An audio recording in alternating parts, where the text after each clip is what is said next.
Hola, ¿qué tal? Antes que nada, muchas gracias por la posibilidad de participar de este primer Congreso de Ética en Investigación. Mi nombre es Delia Estela Ibáñez, yo soy pediatra y magíster en investigación clínica del Instituto Universitario Hospital Italiano de Buenos Aires. Yo traje para compartirles una presentación de la visión de un maestrando en investigación clínica de la pandemia COVID-19. Voy a compartirles la presentación.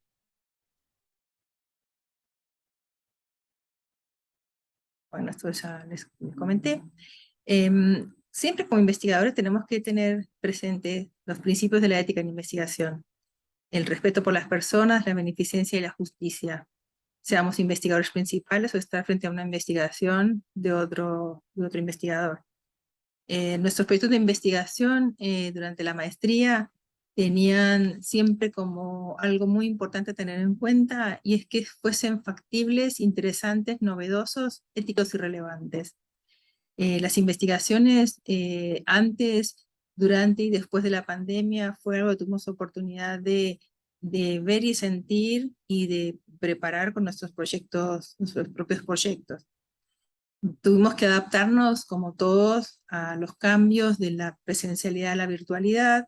Ocurrió lo mismo con el comité de ética y con nuestros profesores.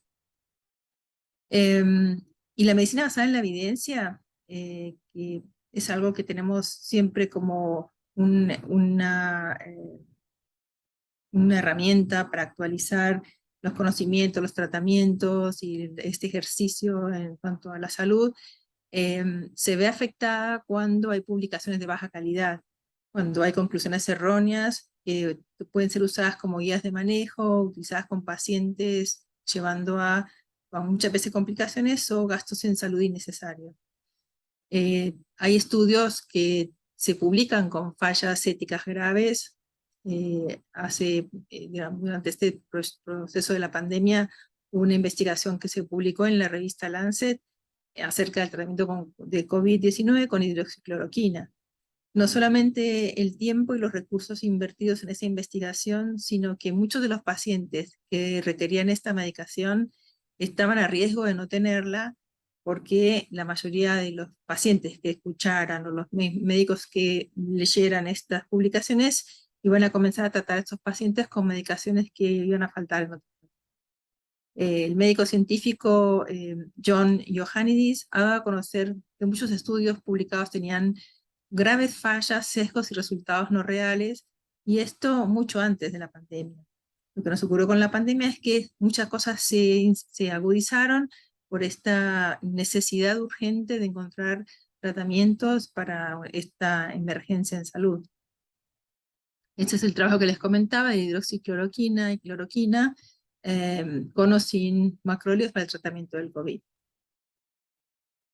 Este estudio, esta publicación, perdón, es una experiencia de un comité de ética de investigación durante la pandemia COVID-19, un estudio, una publicación española, y es muy interesante, y es lo que seguramente ocurrió con muchos comités de ética. Tuvieron que reorganizarse, hacer reuniones virtuales, reuniones más frecuentes, eh, priorizando lo que eran los estudios clínicos de COVID, dejando de lado o eligiendo muy bien qué estudios prospectivos con pacientes deberían continuar.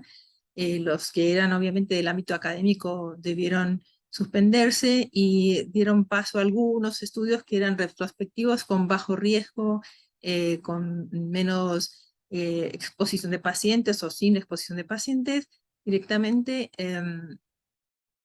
con además cuidar lo que eran los gastos en salud, en insumos y todas estas cosas que se necesitaban durante el periodo de la pandemia. El cuidado de las personas y los recursos es algo que también tiene que ser como un objetivo cuando se investiga. Nos puede pasar que la investigación en el medio del paso en el curso de esta investigación cambien las condiciones, y tenemos que siempre tener en cuenta eso, ¿no? Priorizar las personas, los recursos, no iniciar estudios sin tener una cantidad de pacientes adecuado, porque eso lleva a un gasto innecesario y además va a tener resultados con mayor sesgo.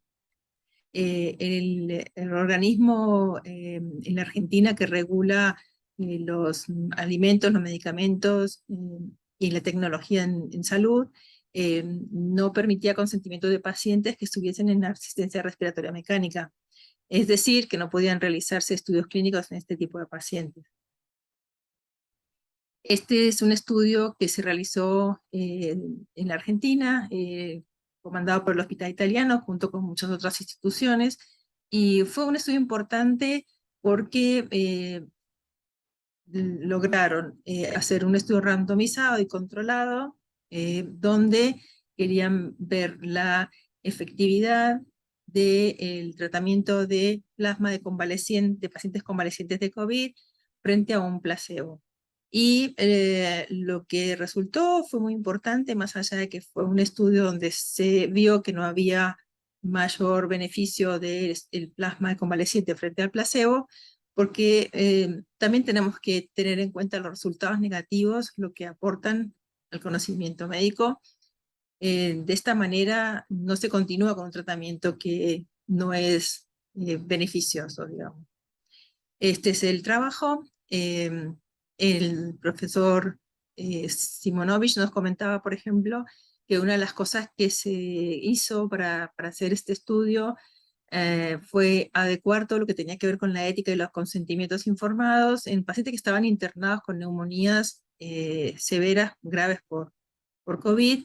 El consentimiento informado era tomado por la persona que ya estaba en contacto con el paciente, es decir, no exponiendo otro personal ni gastando más insumos, que era en ese momento algo muy importante para tener en cuenta.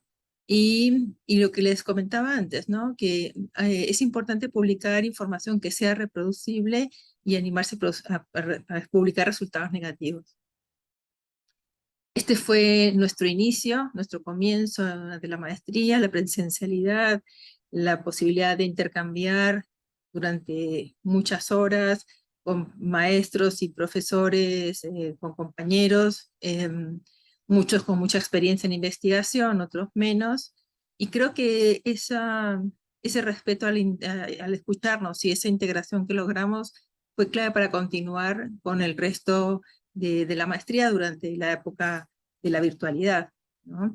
Tuvimos que adaptarnos, muchos de los compañeros tuvieron que modificar sus proyectos con pacientes que, como les decía, eran prospectivos y tuvieron que rearmarlos o pensar en otro proyecto. La toma de consentimientos cambió, ¿no? Con los cuidados habituales, pero había que modificar la toma si era la hora escrita, el consentimiento telefónico con todos los cuidados y el registro en la historia clínica, para que fuera éticamente válido.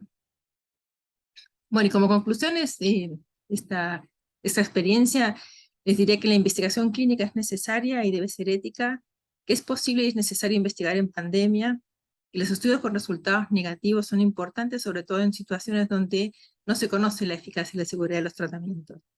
Los ensayos clínicos, aún en situaciones de emergencia, deben ser randomizados, controlados para tener una validez externa, y que la investigación con resultados erróneos lleva al mal uso de tratamientos que son necesarios para otras enfermedades. Bueno, esta es la bibliografía por si quisieran revisar algo de lo que les he comentado. Y bueno, muchas gracias por su atención. Estos son mis tutores y directores por los que fue posible terminar esta maestría. Muchas gracias.